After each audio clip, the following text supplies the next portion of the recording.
प्रश्न है मास्टर जी की, यदि ध्यान की जो है अवस्था में, चरम अवस्था में, जब सूक्ष्म शरीर जो है हमारा शरीर से बाहर चला जाता है, जब हम अपने सभी चक्रों का भेदन कर देते हैं मूलाधार से, तो मतलब कहने का आपका तात्पर्य ये है कि मतलब ध्यान की समाधि से कैसे वापस आए।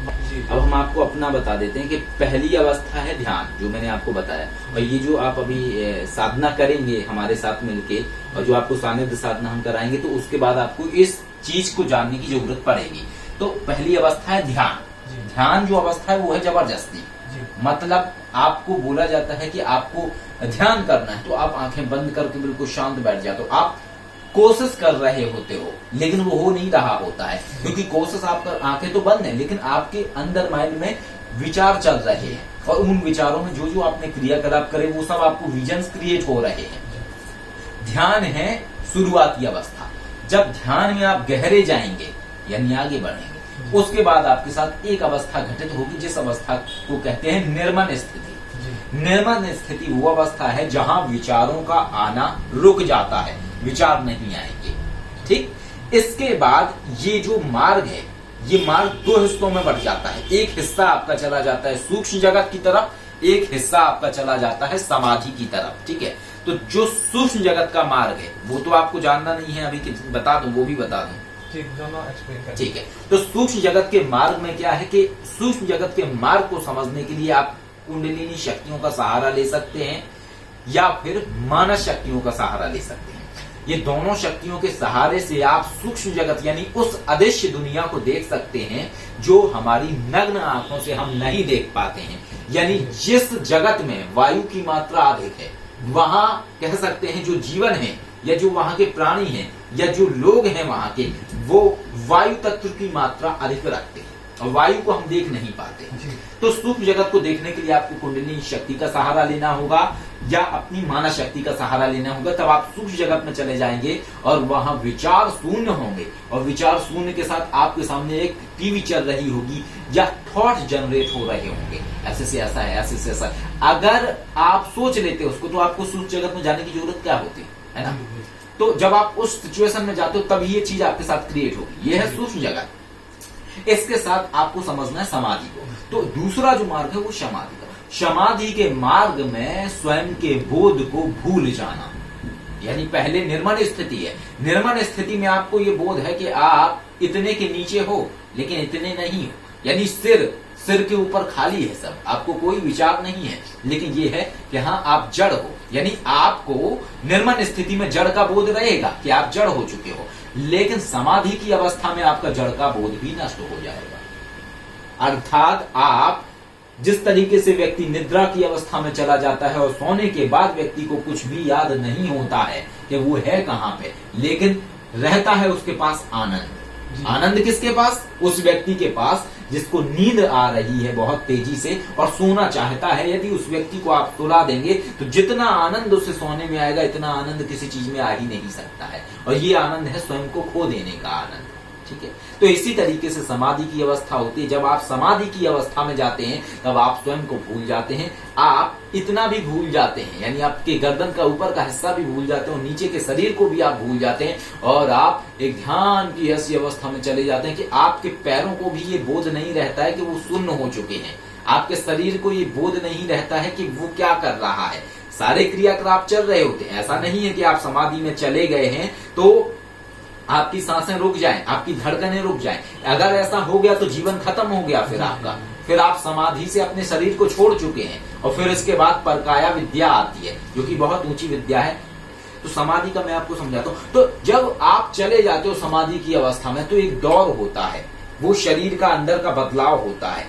जिस अवस्था में आपकी कुंडलिनी ऊर्जा अंदर बदलाव ले रही होगी, उतने गहराई में आप अंदर जा रहे होंगे, और ये पल या समय इस तरीके से आपका गुजरेगा कि आपको बोध नहीं होगा। आप लगातार 4 घंटे समाधि की अवस्था में रह चुके होंगे और आपको वापस आने के बाद ये बोध नहीं रहेगा कि मैं बैठा कितनी देर था। आपको लगेगा मैं तो अभी बैठा था, और वो आप 4 घंटे का वक्त उसमें जा चुके हैं और वापस आ चुके हैं। ये मैं उस अवस्था को बता रहा हूं जो सब कर सकते हैं। योगियों की अवस्था और पार की है। तो कहने का मतलब ये है कि समाधि एक आपके अंदर के सिस्टम पर निर्भर करता है। समाधि में जाना, अगर आपको तरीका समझ आ गया तो आप जा सकते हो, लेकिन ये आपके ऊपर निर्भर नहीं है कि आप समाधि में चले ही जाओगे। आप कोशिश कर सकते हो जाने की, लेकिन इसकी कोई गारंटी नहीं है कि आप चले जाओगे।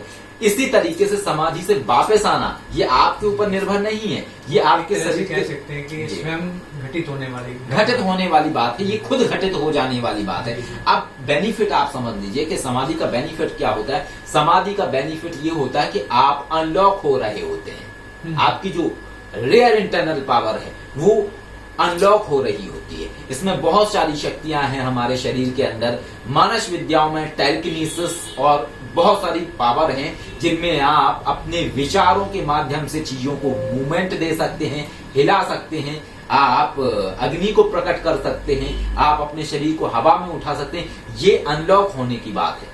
और आप यहाँ बैठे बैठे हजारों किलोमीटर दूर का दृश्य देख सकते हैं, ये अनलॉक होने की बात है। हमने जितना अनलॉक किया हम उतना कर सकते हैं। हम अदृश्य जगत को महसूस कर सकते हैं, समझ सकते हैं, अदृश्य जगत में होने वाली घटनाओं को हम रोक सकते हैं, ठीक है, और उनको समझ सकते हैं। लेकिन ये हमने भी नहीं अभी अनलॉक किया है कि हम हवा में उठ जाएं, ना हमने ये अनलॉक किया है कि हम किसी चीज को दूर से बैठे बैठे मूव कर दें। लेकिन ये संभव है, ये सब कर सकते हैं, हम कर सकते हैं, आप कर सकते हैं। ये सिर्फ अनलॉक होने की बात है, और अनलॉक होने का तरीका है समाधि में प्रवेश करना। और इसके बहुत सारी चीजें हैं, ब्रह्मचर्य का पालन, वो सारे कुछ आप जानते ही होंगे। तो अब आप समझ गए कि समाधि में जाना कैसे संभव है और वापस आना कैसे संभव है। क्योंकि वापस आना आप ऐसा नहीं है कि आप फंस जाओगे उसमें समाधि में, वो बहुत रेयर सिचुएशन में होता है कि समाधि में आप फंस जाओ। समाधि में फंसने का जब होता है जब आपका जो सूक्ष्म शरीर है, वो सूक्ष्म शरीर योग ऊर्जा को ना बना के, मेरी बात को गहराई समझना, जब आप समाधि में जाते हो तब आपका सूक्ष्म शरीर या आपका आत्मपुंज योग ऊर्जा को बना रहा होता है,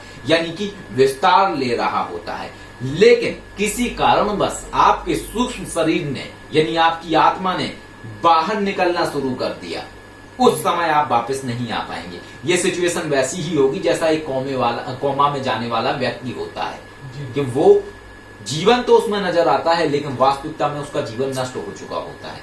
यानी एक तार रहेगा जो आपके बाहरी सूक्ष्म शरीर को आपके शरीर से जोड़ के रखेगा, यानी कि आपकी गतिविधियां धीरी हो चुकी होंगी और एक तरीके से आप जड़ हो चुके होंगे। उसमें क्या है, शरीर एक तरीके से नष्ट नहीं हो पाएगा। शरीर ऐसा नहीं है कि शरीर सड़ने लगेगा या व्यक्ति मरने लगेगा, वो जीवन चल रहा है उसके अंदर, लेकिन गति धीरी हो जाएगी।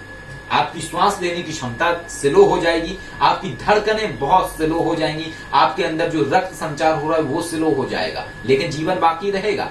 इस अवस्था में वो सिचुएशन अप्लाई होती है प्लस माइनस की, जो हम आपको बता चुके हैं, और प्लस माइनस के हिसाब से व्यक्ति उसमें वापस आ जाता है। लेकिन ये एक तरीके से काफी जोखिम भरा है, शरीर से बाहर निकलना जोखिम भरा है। ये प्रक्रिया जब ही व्यक्ति करे जब व्यक्ति वापस आना भी जानता हो, यानी उसके अंदर बोध होना चाहिए।